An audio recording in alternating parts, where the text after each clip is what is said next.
name is John Mark Carter, and today I'll be speaking on the history of aviation. My audience members are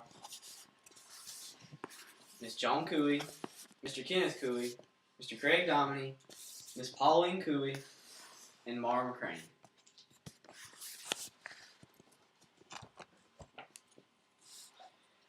Imagine yourself as a person living in the early 1900s. Travel has just been made tremendously easier with the invention of the automobile. Travel that used to take days can now be completed in only a matter of hours. You feel as if there is no way that it can get any better than this. The Wright brothers, however, did not feel like this. They wanted more. Little did they know they were going to go down in history as the fathers of modern flight. I chose to speak about the history of flight because my family previously owned an airplane and I used to work at an airport.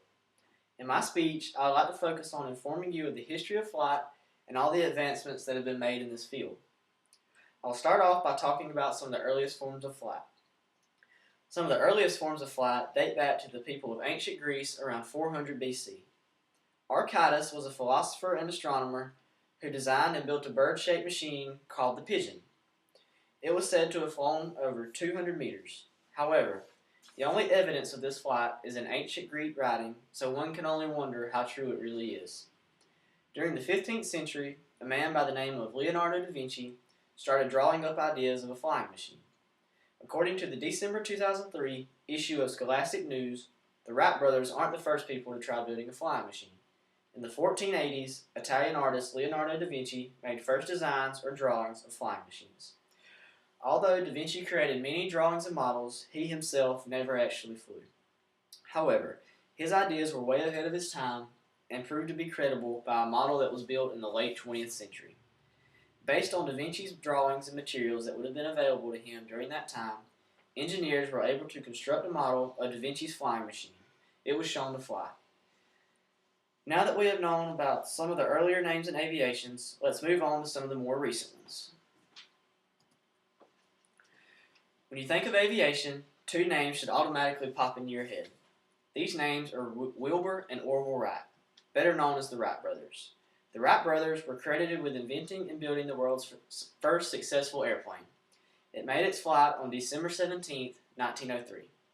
According to a 1996 article in Key Events in History, the brothers became interested in flight when they read of the death of a German aeronautical pioneer, Otto Lilienthal, who died in a glider crash in 1896. In 1899, they began to finance their flying experiments from the profits of their bicycle and print press. The Wright brothers gained their excellent machinery skills from years of working in their shop with printing presses, bicycles, motors, and many other types of machinery. They developed their skills as pilots by conducting many tests with gliders. These tests ultimately led to their famous flight in 1903 in Kitty Hawk, North Carolina. Still to this day, the two brothers live on as being known as the two people that paved the way for modern aviation.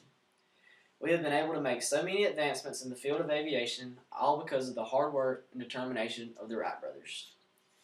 Now that I have mentioned the Wright brothers, as well as many other important names in early aviation, let's move on to the new advancements in aviation that are in place today. Aviation has come a very long way since the days of the Wright brothers. A person is now able to purchase a ticket and be on the other side of the world in a matter of hours. It's kind of crazy to think that all started with the drawings and models of ancient astronomers and philosophers.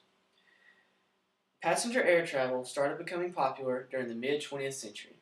However, a major boost in air travel occurred in the 1970s with the introduction of the jumbo jet.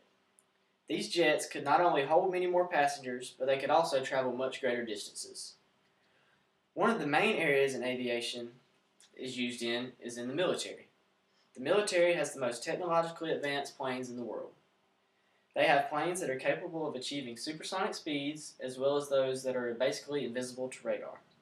Airplanes have gotten to be so high-tech that many of them are often unmanned. They are piloted by someone who is safe on the ground. According to the May 2010 issue of Aviation Week in Space Technology, unmanned aircraft are quickly becoming the planes of the future. Technology is changing at such a rapid pace, who knows what lies just around the corner.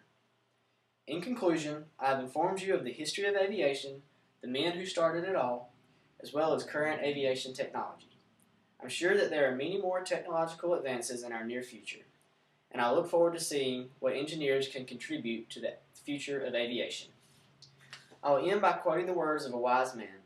Some people say that if God had meant for us to fly, He would have given us wings. I just reply to them and say, He did. We just have to put them together.